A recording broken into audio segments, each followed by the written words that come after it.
C'est une histoire avec T'appelles ça une histoire? un chat. Mais c'est pas ça. Au départ, c'est un livre que je découvre par hasard complètement.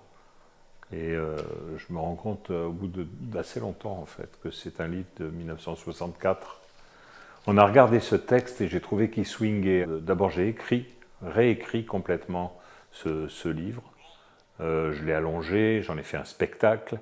Et ensuite, on a écrit un certain nombre de chansons.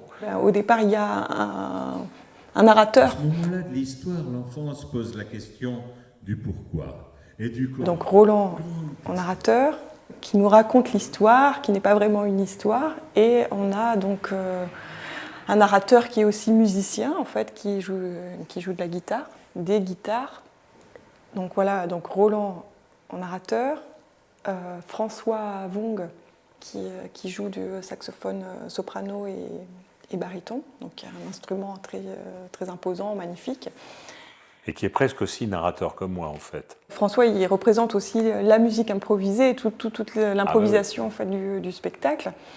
Et donc c'est aussi un électron libre, donc qui est proche aussi du personnage du chat, qui est libre, qui se déplace, qui va où il a envie. Oui, il sort de scène, il va dans le public éventuellement.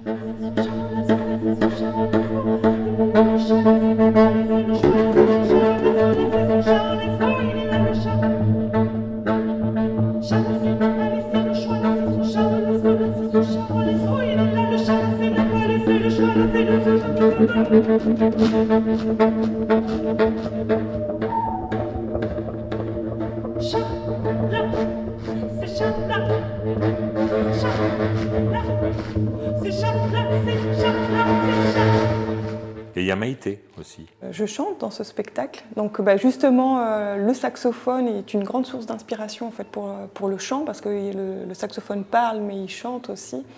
Et donc c'est très plaisant et très inspirant de chanter avec le saxophone.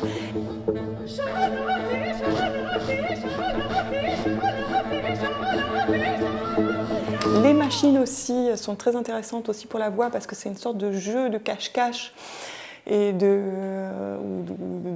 camouflage. Par moment, je m'amuse à reproduire des sons des machines et un peu créer la confusion en fait, entre la machine et la voix.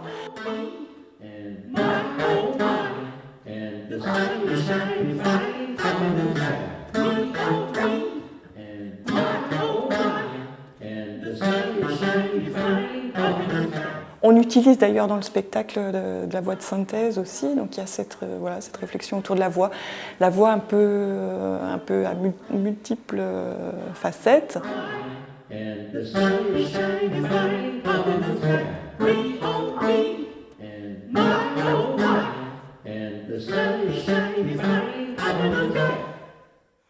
Et on en arrive à Jean-Luc, donc du coup. Et oui. Avec qui lui envoie l'électronique. Il a travaillé pendant 20 ans dans des centres dramatiques nationaux. Il a fait la Villa Médicis hors les murs aux États-Unis. Et il a fait cette Villa Médicis en liaison avec l'improvisation, le live électronique, l'électronique live. Oui. Donc il connaît très bien les musiques minimalistes, voilà. L'esthétique minimaliste en fait. Exactement. Et donc il a un rôle également, pas seulement de musicien, donc il préempte une certaine liberté, mais parallèlement il nous sert aussi de directeur artistique pour ce qui est de la musique.